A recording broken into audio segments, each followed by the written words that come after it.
after a few years, I was invited to become a member of the governing body of Jehovah's Witnesses, which supervises their work in the entire world. The 9 years that I spent on that supreme body changed my whole attitude about the religion. I could see that they were not really governed by the Spirit of Jesus Christ, but everything was based upon organizational policy and tradition. Why is the organization so afraid of a book written by one of their own former leaders? What is hidden on page 216 that they simply don't want you to read? If you are caught with this book in your home, or even a PDF on your phone, the consequences are immediate. You are taken into a closed room, judged by a committee, and within days you can lose your family, your friends, and every relationship you have built over a lifetime. They don't counter the arguments in this book. They destroy the people who read it. What you are about to hear is not the opinion of an outside critic. This is the testimony of a man who sat at the head table, a man who voted on the rules that determined who would live and who would die. In this video, we are going to open the forbidden pages of Crisis of Conscience. I'm going to show you the exact internal mechanism that proves how life and death doctrines were decided like a corporate boardroom vote. And further in, you are going to discover the scandal involving Mexico and Malawi that was buried for decades, and that became the breaking point for the man who wrote this book. Because after you understand what really happened behind closed doors in 1983, your understanding of absolute truth will never be the same. The leak starts now.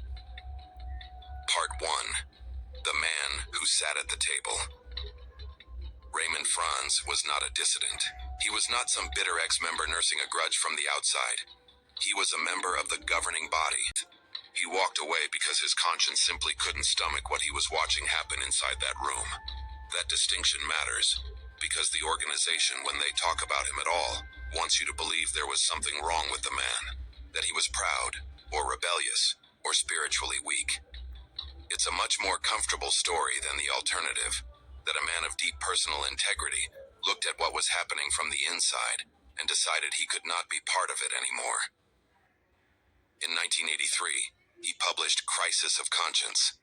Now, to understand why that book hit the organization like a grenade, you have to understand what the information landscape looked like in 1983. There was no internet. There were no forums, no YouTube channels, no podcasts, no way for a former member in Ohio to connect with a former member in Germany and compare notes. Information inside the Watchtower organization was controlled with a precision that would make most institutions envious. Members had essentially one pipeline of information, the publications the organization itself produced. The Watchtower magazine, the books, the study materials, all of it filtered, edited, and approved by the same body that governed the members' lives. What happened in Brooklyn stayed in Brooklyn. This book ended that arrangement completely. For the first time, internal documents were placed in the hands of ordinary readers. Actual correspondence. Meeting records. The real architecture of how decisions were made at the highest level of the organization. Not summaries, not paraphrases. The raw material. And the organization's response was telling. They did not call a press conference. They did not produce a point-by-point rebuttal. They did not invite scholars to compare Franz's account against their own records. They made the book itself a punishable offense. Possession of Crisis of Conscience became grounds for a judicial committee. Reading it could get you disfellowshipped.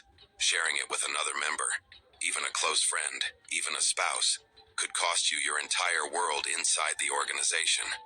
Your family, your community, every friendship you had built over decades, gone. And predictably, inevitably, that response did the one thing the organization could least afford. It made people desperate to read the book. By the mid-1980s, photocopied pages were circulating in secret. Members